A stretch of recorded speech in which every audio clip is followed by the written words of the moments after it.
Shalom Aleichem. Aleichem Shalom. Es decir, que la paz esté con ustedes. Recordemos que la paz no depende de las circunstancias. Dices, bueno, ¿qué circunstancia?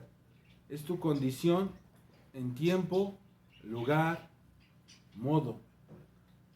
Porque estos factores normalmente afectan tu estado de ánimo. Entonces, quiere decir que la verdadera paz, el verdadero shalom, no importa el tiempo que tienes, porque muchas veces eso te corretea, la circunstancia, no importa el lugar donde estés, no importando el momento, tú debes de estar en paz. Las enfermedades son por no tener paz. Es decir, que tus enojos son miedos. Por ejemplo, cuando te enojas con tus hijos porque rompen algo o hacen algo, es porque sientes que en algún momento te va a afectar su error. Tienes miedo al fracaso. Es decir, que tu enojo normalmente es por miedo. Decía un sabio que una persona de carácter fuerte es aquella que se domina ante una agresión. Y una persona débil es aquella persona que no se puede dominar ante una agresión. Y normalmente nos enseñan que una persona agresiva es de carácter fuerte. No, es de carácter débil. ¿Sí? Así de simple. Domínate y tendrás el verdadero shalom.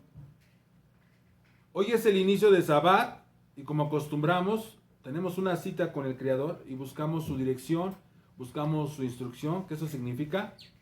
Torah, porque Torah es dirección e instrucción.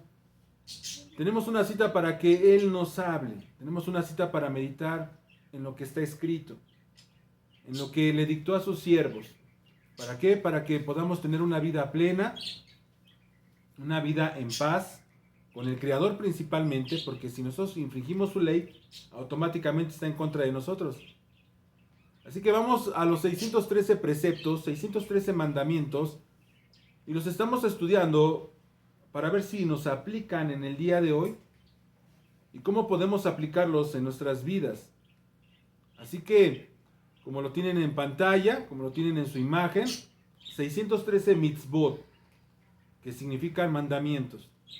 Son 248 positivos y 365 negativos. 248 que no debes de hacer y 248 que debemos de hacer y 365 que no debemos de hacer. Entonces, así como debemos de aprender lo que debemos de hacer, debemos de aprender lo que no se debe de hacer. Y vamos con los positivos. Vamos en el grupo del templo y el sacerdote. El precepto es el número 27. Y dices, bueno, ¿qué tiene que ver esto? ¿No? Dice, deben colocar el pan de la proposición y el incienso delante del altar. Y nos da como referencia Éxodo 25:30. Y nos dice Éxodo 25:30. Y pondrás sobre la mesa el pan de la proposición delante de mí continuamente. El pan de la proposición. ¿Qué significa proposición? Tú ves la traducción y dices, bueno, que ya está, ¿no? Pues proposición, no sé, es proponer o... En sí es la acción de poner. ¿Y qué ponen? El pan.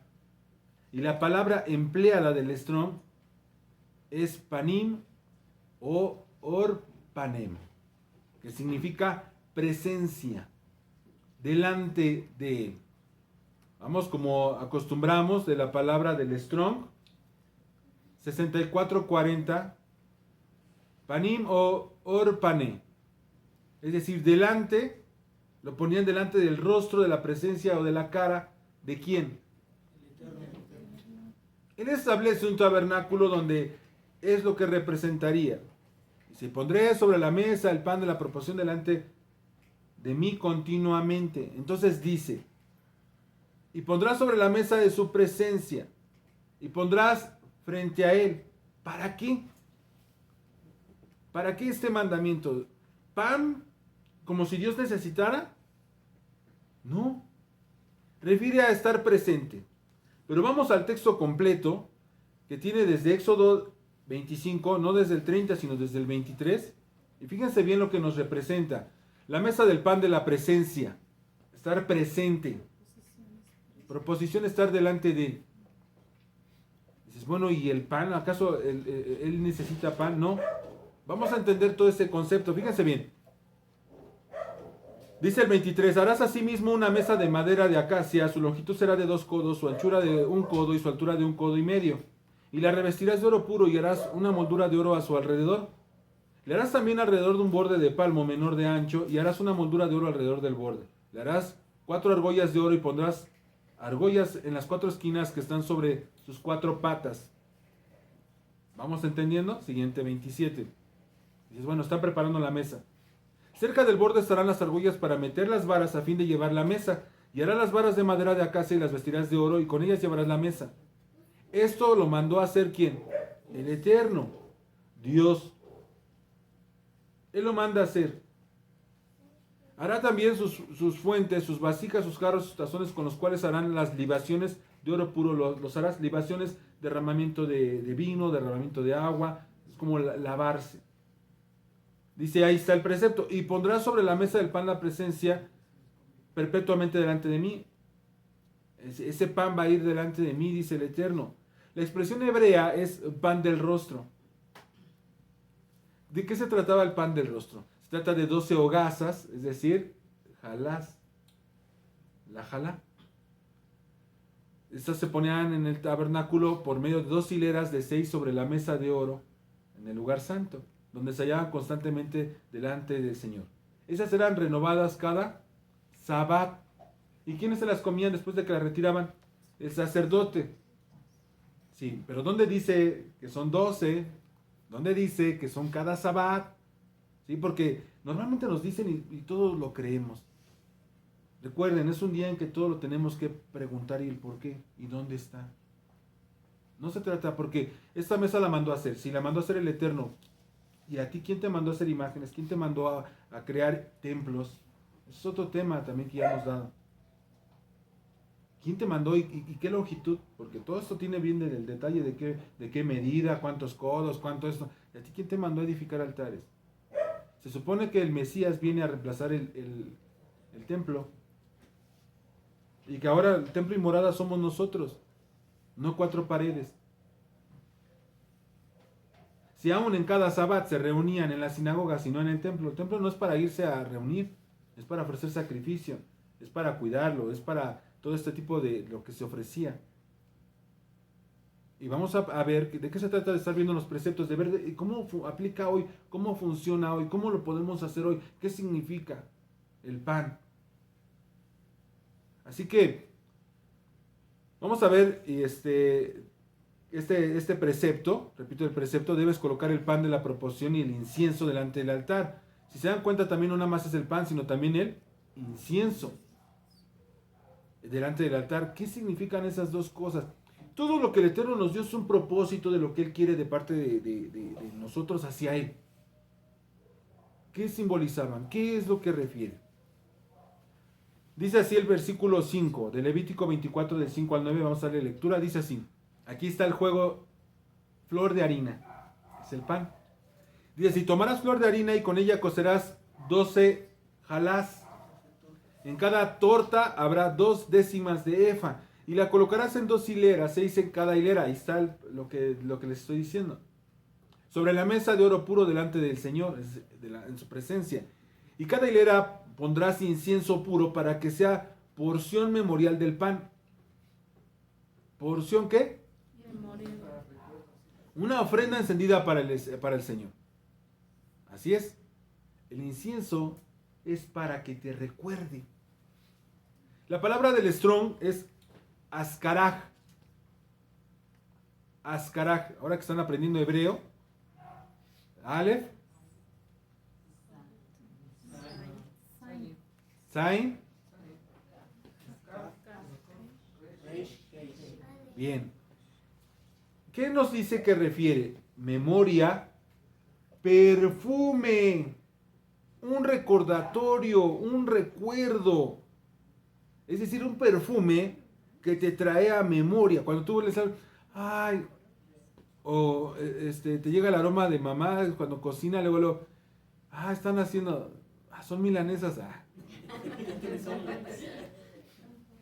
Así es para que cuando esté frente a la ofrenda, recuerde a las 12 tribus de Israel. Por eso son 6 y 6. Les repito, la palabra que está representada ahí como torta es la siguiente, 2471, jalá, torta, un pastel. Para que les quede bien claro lo que nosotros hacemos, una jalá. ¿Tienes tu jalá? Nosotros hemos aprendido y hemos practicado la elaboración de la jalá. Y es una bendición. Y es recordar este precepto también. Ya también di el precepto de la jalá, cómo se debe de preparar. Y es prácticamente lo mismo. ¿Sí? Así que ponían 12 piezas de jalá, 12 tortas. Por eso el siguiente versículo lo enseña que cada sabbat debe de ponerse. Fíjense bien, el versículo 8. Cada día de reposo continuamente se pondrá en orden delante del Señor. Esto es un pacto eterno para los hijos de Israel. Y será para Aarón y para sus hijos. Ese pan es para que se lo comieran los sacerdotes. Ahora somos sacerdotes, no lo comemos. Miren cómo infla. Hasta se pasa del plato, ¿no? Es una delicia este pan. Y no tiene no es ciencia, es verdaderamente dedicación. Ya hemos estudiado el precepto de la jalá. Y es es deliciosa. También la puedes rellenar y disfrutarla. Y ahorita no la vamos a comer.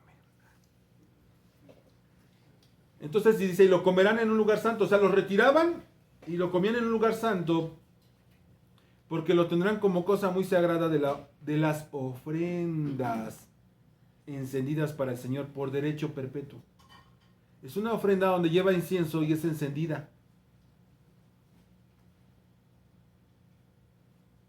De hecho, la porción del sacerdote, como ahora ya no hay sacerdocio, el pueblo judío de Judá apartan una porción y la queman. Porque ya no hay el sacerdote a quien se lo entregue. Esta flor de harina, esta fórmula, figura en diversas ofrendas para con Dios. Y lo tenemos en dos citas, Levítico 2.1 y Levítico 5.11. Fíjense cómo dice. Cuando alguna persona ofreciere oblación al Eterno, su ofrenda será flor de harina, sobre el cual echará aceite y pondrá sobre ella incienso, para aromatizarla. 5.11 dice así, mas si no tuviere lo suficiente para 2 tórtolas cuando va a ofrendar, o 2 palominos, el que pecó traerá como ofrenda la 10ª parte de una efa de flor de harina para expiación. Es para pagar culpas. No pondrá sobre ella aceite, ni sobre ella pondrá incienso, porque es expiación. Es cuando vas a pagar por pecado. Ambas son flor de harina. Una lleva aceite y otra no. ¿Queda claro? Esto es algo sumamente importante. Esta ofrenda para hoy en día, ¿cómo vamos a cumplir estas ofrendas? ¿Cómo cumplimos dicha ofrenda? Aparte de que haces tu jalá. ¿Cómo podemos cumplir este precepto? Hoy quiero hablarles de un libro muy especial, que en lo personal, cuando yo lo empecé a estudiar antes de entrar a la Torah, antes de poder aprender algo más de la verdad de lo que es el hebreo, de lo que dice, lo que está escrito, como lo llaman, el mal llamado Nuevo Testamento, que no es Nuevo Testamento, como lo hemos visto, es un pacto renovado. Este libro se llama Siracides. Es un libro eclesiástico. ¿Por qué eclesiástico? No Eclesiastés, que viene a ser la misma palabra, porque nos enseña para educación para los creyentes, para los congregantes. Algunos le llaman libro apócrifo. Algunos ignoran porque están ignorando su procedencia. Se van a sorprender lo que les voy a decir hoy, de los que hemos estudiado Siracides. Este libro está ubicado en la Septuaginta. Este libro lleva el título de Sabiduría de Jesús, o Yeshua. Así se llamaba el hijo de Sirac. Así es, está en la Septuaginta. no en la Biblia católica. Los católicos no le escribieron, ningún texto es católico. Yo tengo aquí una Biblia que es la latinoamericana, que es de la Iglesia Católica. Lo único que le han agregado a esta Biblia que le quité fueron las imágenes. Lo único que agregan ellos son las imágenes.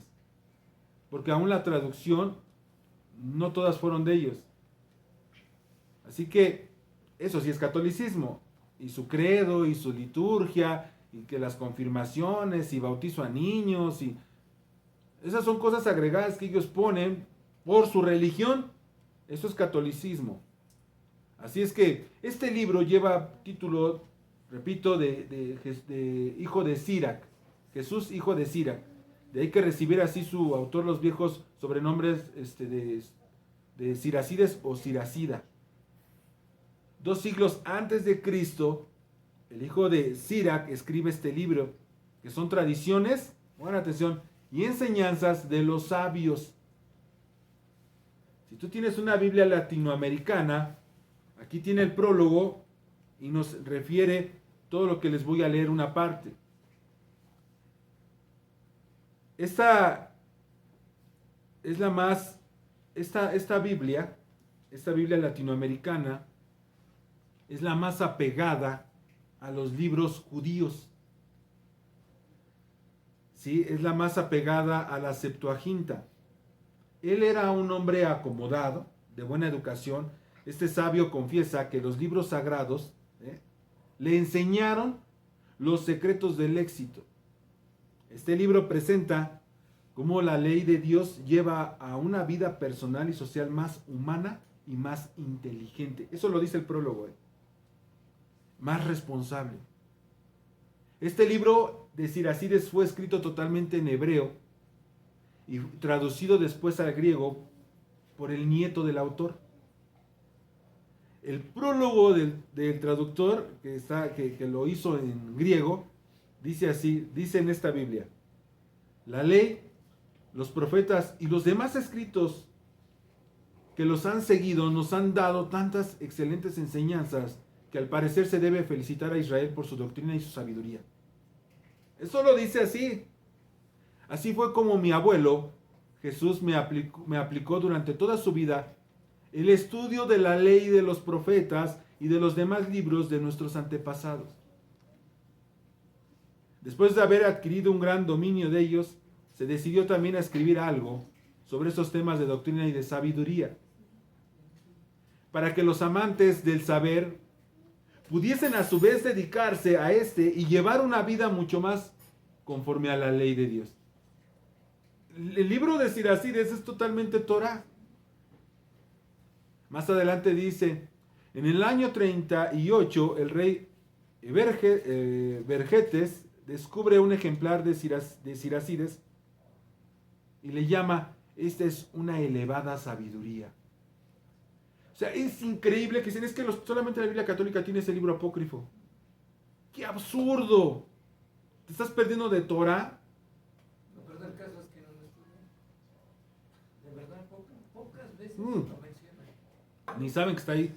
El traductor sufrió, pero logró para que llegara a los amantes de la sabiduría y a que vivieran más conforme a la ley. Para que vivieran más conforme a la ley.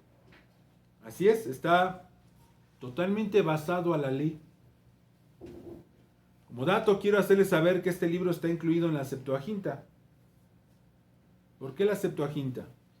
La Septuaginta, les doy una breve explicación. La Biblia de los 70. ¿Sí? Surgió en el siglo III antes de Cristo. Cuando la Biblia hebrea o el Antiguo Testamento se tradujo al griego.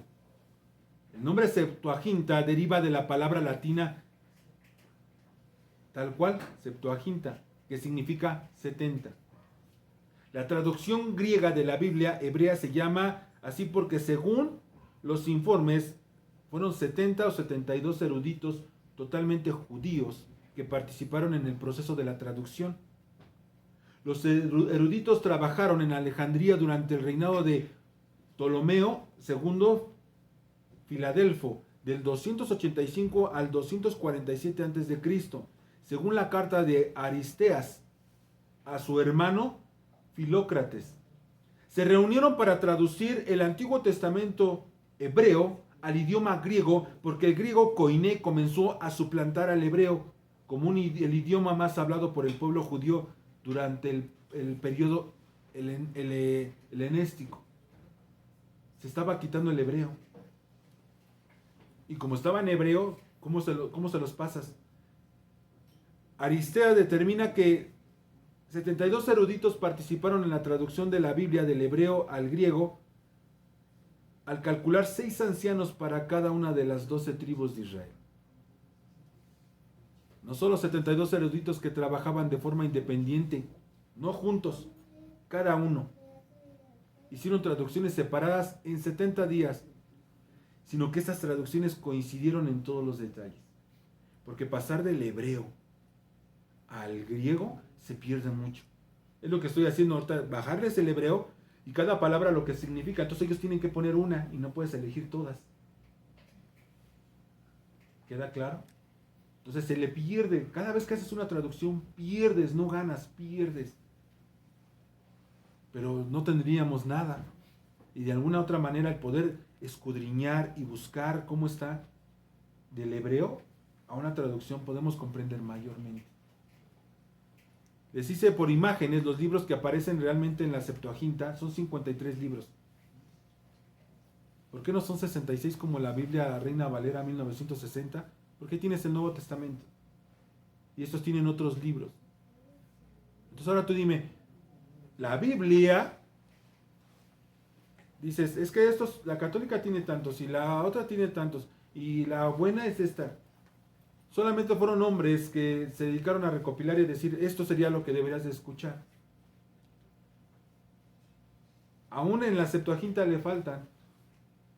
Y fíjense bien, pon la primera imagen. Ahí tenemos Génesis, Éxodo, Levítico, Números, Deuteronomio. Hasta ahí la Torá está completa. Josué, Yoshua, porque así también se le puede decir a lo que es Yeshua, es Yehoshua. Todo esto lo tenemos que ir aprendiendo. Miren, ni yo soy más, ni tú eres menos, ni tú eres más, ni yo soy menos. Eso se trata de conocimiento. Ni yo soy tonto, ni tú eres tonto. Simplemente nos falta conocer. Y entre más te dediques, más vas a aprender. Y vas a salir del problema de la ignorancia y ya no te van a engañar y vas a conocer y no formarte un criterio para atacar, sino formarte un criterio para defender tu fe. Para tener el verdadero celo del Eterno. De las verdades que nos han sido ocultas. Para conocer la verdadera voluntad de Dios. Luego dice, Jueces, el libro de piedad, se los puse en amarillo porque no aparece. Algunos cambiaron el nombre de lo que sí conocemos. Piedad podría ser sabiduría. Se los voy a investigar, pero eso sería después. Reyes, que sería Samuel, primera de Samuel, segunda de Samuel.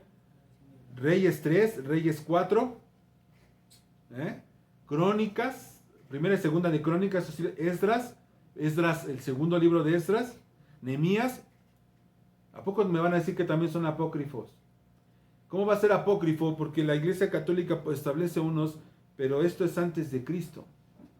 Como el pueblo hebreo traduce al griego, porque se estaba perdiendo el hebreo, lo traduce para que todos los demás sigan aprendiendo de la Torá, sigan aprendiendo de la profecía.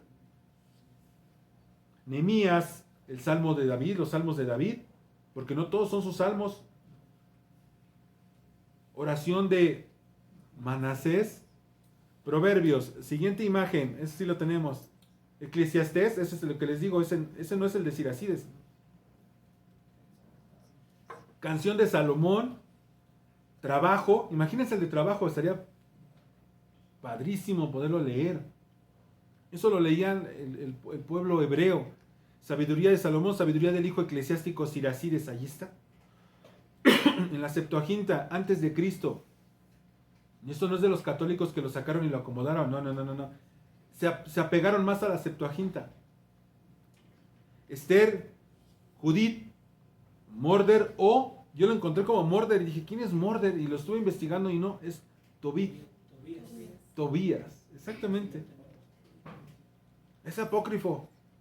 Todo eso hay no se deben de curar así. Así no se curan porque eso no es, eso es del diablo y es en el nombre de Jesús. En ese tiempo todavía no venía el Mesías. ¿Cómo? O sea, es a lo que les digo. Fórmense un criterio. A lo que no saben, no digan, eso es malo, eso es del diablo. Quítense esas palabras, esas ideas de que yo tengo la verdad, yo no tengo la verdad. La verdad está escrita. La verdad, ¿saben qué es la verdad? Cuando ustedes verdaderamente cambien su manera de vivir y verdaderamente prosperen, como dice el libro, van a encontrar sabiduría inmensa. Van a poder vivir confiados, sin miedos, seguros, aún en medio de las pandemias. Porque no es una, van a venir más. Dicen, ay, ya está, dicen, no, esto lo mandó el Eterno. Dios mismo mandó esta pandemia. Todo, nada se mueve si no es porque Él ordena o lo permite. Y nosotros mismos, ¿por qué se vino el diluvio? ¿Por qué hay destrucción? ¿Por qué pasan las cosas? Por la desobediencia que nosotros mismos a no practicar la Torah, no practicar la instrucción, no practicar lo que debemos de obedecer. Viene el libro de Oseas, Amós, Miqueas, Joel, Abdías, Jonás, Nahum, Abacú, Sofonías, Ageo, Zacarías y Malaquías. Hasta ahí se les acaba su Biblia. Pero acá están el siguiente, Isaías, Jeremías, Baruch. Lamentaciones, creo que Baruch es el escriba de Jeremías, ¿no? Sí. Baruch es el escriba de Jeremías y dicen que es apócrifo. Epístola de Jeremías, esa nos falta. Ezequiel, Daniel, Canción de los Tres Niños, Susana, Bel y el Dragón, Yo Macabeos, Segunda de Macabeos y Tercera de Macabeos, Canción de los Tres Niños. Así es como nos los tiene representados. Ahora, ustedes se han hecho la pregunta, ¿qué traducción o qué escritos usaba Yeshua? Estos. Es que me sorprendiste.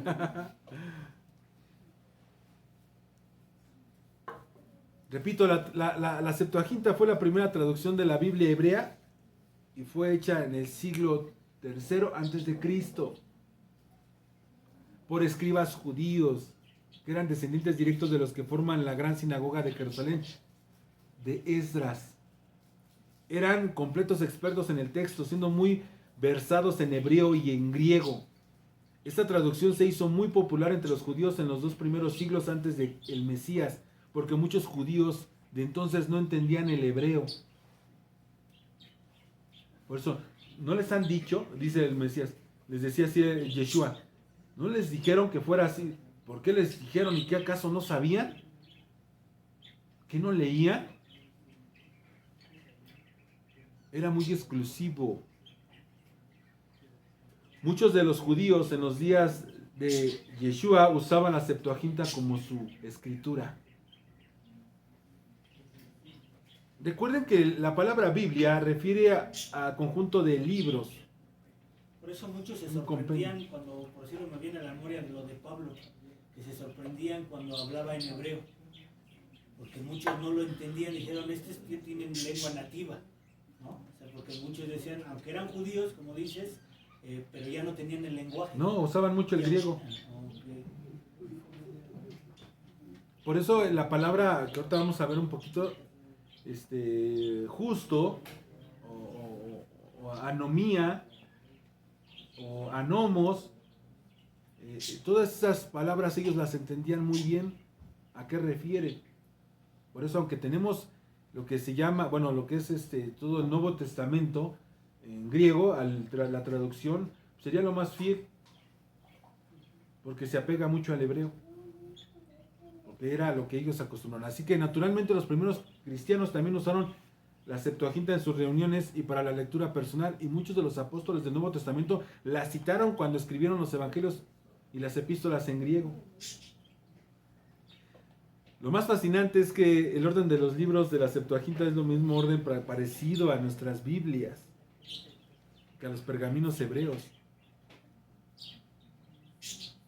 Esta es la latinoamericana, es más como la Septuaginta, la misma que Jesús y los apóstoles estudiaron, memorizaron, usaron, citaron y leyeron la mayoría de las veces esa escritura de su época, la Septuaginta. Yo la encargué y me la daban en griego. Digo, no inventes, ¿no? Sí, o sea, así, hermosa se veía.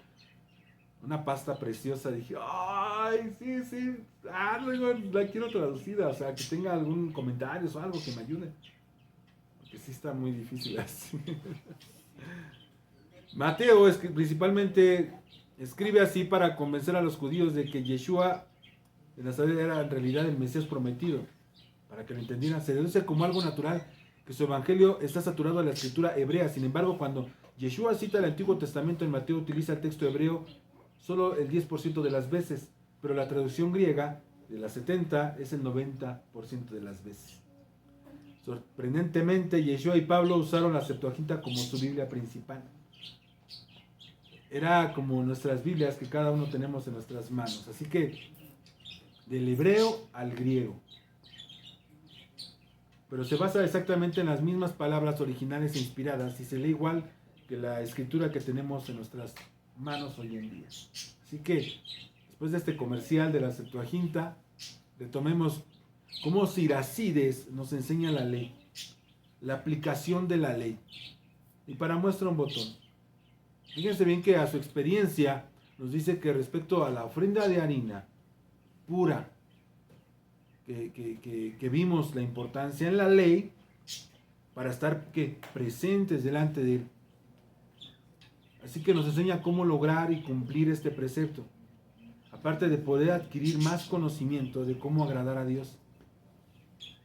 Cada vez que tú lees Siracides, vas a entender cómo poder aplicar a la vida, cómo podemos cumplir este precepto hoy en día. Fíjense bien, Siracides o Eclesiástico, capítulo 35, versículo 1 al 2. Y no quise seguirme a todos, nada más para... Fíjense bien, el versículo 1 dice, el que observa la ley, ahí está, así está escrito. Y estábamos velados a eso, ¿se acuerdan? Dice, hace más que multiplicar las ofrendas. ¿Qué es observar la ley? Practicarla, ponerla por obra. Apegarse a los mandamientos es ofrecer un sacrificio de comunión. Versículo 2. Un acto generoso, aquí está el precepto. Un acto generoso es una ofrenda de harina pura. La limosna es un sacrificio de alabanza. ¿Así? Exactamente. La sedeca. Ahorita les voy a comentar un poco de la sedeca ya que estemos ya fuera del estudio. Voy a comentarles qué es sedeca. Entonces un acto generoso en Sabbat es una ofrenda de harina pura. Es para que estés presente ante Dios,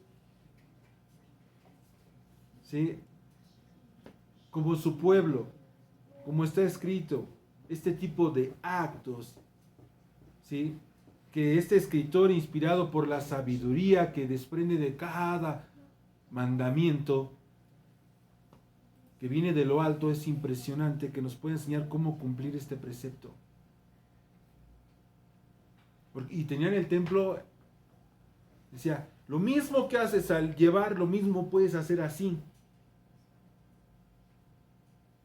Así cumplimos este precepto que nos dice, debes colocar el pan de la proposición y el incienso, delante del altar.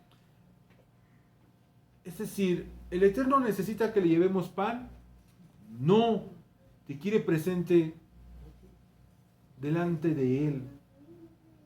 Quiere que lo que representa el sustento, esa parte de misericordia, porque se le llevaba a los sacerdotes, esa parte de ofrenda, es lo que te pide el Eterno, para que estés delante de Él.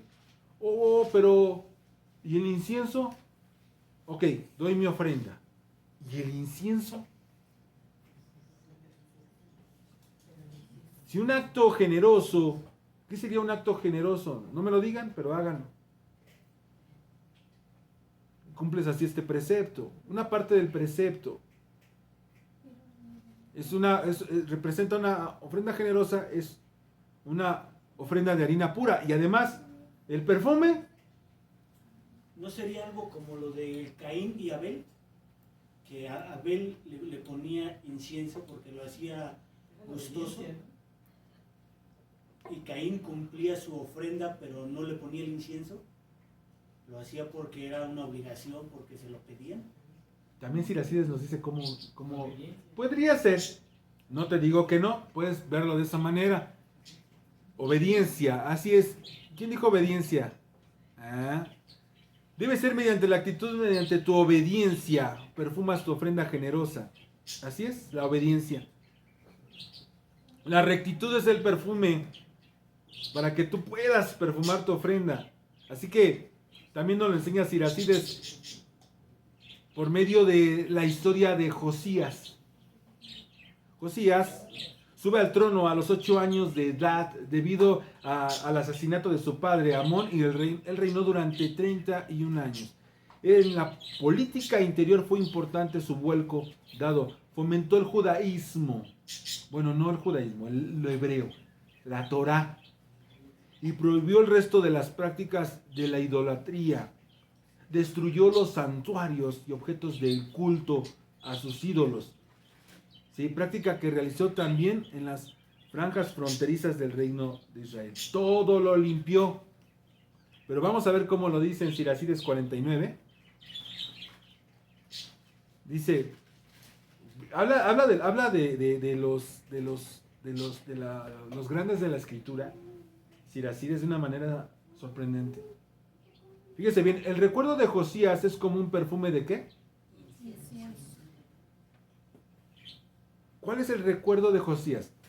Ya les adelanté un poco qué fue lo que hizo. Preparado con toda el arte del perfumista, es como una miel suave al paladar, es como una música en medio de un festín y del vino. ¿Por qué? Porque tomó el camino recto. ¿Cómo perfumas? Con rectitud. Con rectitud, y convirtió al pueblo que los suprimió de los ídolos abominables que eran el origen del pecado. ¿Cuál era su pecado? La idolatría. ¿Cuál fue ese perfume? Su obediencia. ¿Qué hizo? Versículo 3. Habiendo enderezado su corazón hacia ¿quién? Hacia el Eterno. Y restauró la piedad en su época, que triunfaban los sin ley. ¿Quiénes triunfaban? Ahorita me voy a regresar a esa palabra. Recuerden que este libro fue traducido al griego y vamos a ir al griego. Dice, fuera de David, Ezequías y Josías, todos los demás no hicieron más que multiplicar sus pecados. Los reyes de Judá abandonaron la ley del Altísimo y por eso fueron ¿qué? Abandonados. ¿Te sientes abandonado? Vuelve a la Torá. ¿Cuál es el origen de tu pecado? Quítalo y así vas a tener paz. Obedece la Torá. Los sin ley, de la palabra griega que encuentras en el Nuevo Testamento, así fue escrito este libro de Siracides. ¿Qué es un sin ley? Vamos al Strong. Anomos. Recuerden que la palabra nomos es ley. Y cuando le ponen la A, es sim. Es un sin ley. Por eso dice, y así está escrito en Siracides, anomos. Pero tenemos la ventaja que en el Nuevo Testamento se usa esa misma palabra. Y un sin ley, ahí lo tenemos, sin ley, sin ley. Así que, ley y sin ley. Vamos a la ayuda, la siguiente imagen. Ayuda a los estudios de la palabra. Eso es lo que nosotros estamos haciendo. Extraer lo que refiere y qué sirve, qué nos puede ayudar para entender. ¿Qué es un sin ley? Ay, pues sí, era un sin ley. ¿Qué es un sin ley? Cognado 460, anomos, un adverbio, sin ley actualizado. Sin la luz de Dios. ¿Qué dice el Salmo 119? Salmo 119, 105. Lámpara es a mis pies tu palabra. Sin la luz de Dios, ¿qué es? Y el Salmo 119 está dedicado a la ley de Dios. Entonces, ¿qué es un sin luz de Dios? Sin ley de Dios. La revelación escrita de la Biblia. Anomos se refiere particularmente al comportamiento pagano. Y si se dan cuenta, ¿se acuerdan de la palabra anomía? Es totalmente aborrecimiento a la ley de Dios. Y ahí se lo subrayé nada más. Es anarquía, aborrecer totalmente los mandamientos. es el 458. No voy a entrar ahí porque no es el caso, pero si lo vuelven a leer, se van a recordar que, eso ya se los he explicado, aborrecer la ley de Dios. Van de la mano. Siguiente imagen, léxico griego del Strong 460, seguimos en lo mismo, un sin ley, y le subrayé ahí sin conocimiento de la ley. No basta que no la practiques, es que ni siquiera la conoces. Dime los 10 mandamientos. ¿Mande? ¿Eres cristiano? Sí, soy cristiano. ¿Creo en Dios? Sí, creo en Dios. Yo todas las mañanas le agradezco a Dios. Ajá, dime sus mandamientos. No. ¿Qué es un sin ley? Es alguien que no conoce la ley. Y la ley, de mínimo debes de saber la ley del testimonio. No te pido los 613, te pido la ley del testimonio. ¿Cuál es la ley del testimonio? Los 10 mandamientos. Y todavía para acabar de amolar te dicen, el primero, no tendrás dioses delante de mí. No. ¿Quién te dijo eso? El Eterno siempre da el primer mandamiento y dice, yo soy el Señor tu Dios. ¿Cómo va a ser el primero no tener dioses delante de mí? O sea, hasta en eso están equivocados. No conocen a Dios. No tendrás, es el segundo. Primero, yo soy el Señor tu Dios. ¿Cómo Él se presenta? Yo soy el Señor tu Dios, no tendrás dioses delante de mí. No tomarás el nombre de tu Dios en vano. Vas a guardar Sabbat. Luego, honrarás a tu padre y a tu madre. No vas a matar, no vas a adulterar, no vas a robar, no vas a mentir y no vas a codiciar. Tienes que saberlos, porque no eres un sin ley. Demuéstralo siquiera por ese lado. Pecar, dice subrayado, en ignorancia de la ley mosaica. Y nos manda Romanos 12:2. Si nos vamos... 2:12, perdón. 2:12. ¿Qué dice Romanos 2:12? Porque todos los sin ley pecaron. Sin ley también, ¿qué? Es que no tengo ley, pues, también vas a morir. Y todos los que en la ley pecaron, por la ley serán juzgados. Ahí mismo, así como tienen la imagen ahí, les puse anomos. Está ahí escrito en griego. Los que sin ley, así dice, del griego G, 460, cuando es hebreo tiene la H y da el número. Ley sin ley. Eso es un anomos. Así es, Josías destruyó la anomía. Destruyó a los sin ley. Aunque dominaban, ahí los destruye. ¿Por qué? Porque estableció la ley de Dios. Estableció la obediencia. Con lo cual, su obediencia, dice Siracides, fue ese incienso que exige nuestro precepto. Así podemos perfumar nuestra ofrenda por medio de la obediencia. Así que no solo es una ofrenda generosa. Si quieres llegar a una ofrenda de flor de harina, no solo es eso. Tienes que agregar obediencia. No es como dices de Caín. Ahí está. No. Ya cumplí. No basta con ser obediente, sino que verdaderamente la intención de tu corazón sea dar a Dios con gratitud. Así que mediten en eso, cumplan el precepto. Sí se puede cumplir, sí. Puedes ofrendar, sí. Un acto generoso es una ofrenda de harina, de flor de harina. Y la perfumas con el incienso que nos hace falta, con obediencia, con establecer su ley en tu vida, con encontrar, ¿sí?, cuál es tu problema, qué es lo que te aleja del Eterno. Enderezar tus caminos, enderezar tus veredas. Hasta aquí el precepto número 27 de los positivos, de los 248 positivos. Shabbat Shalom. Que el Eterno sea con cada uno de ustedes. Amén. Amén.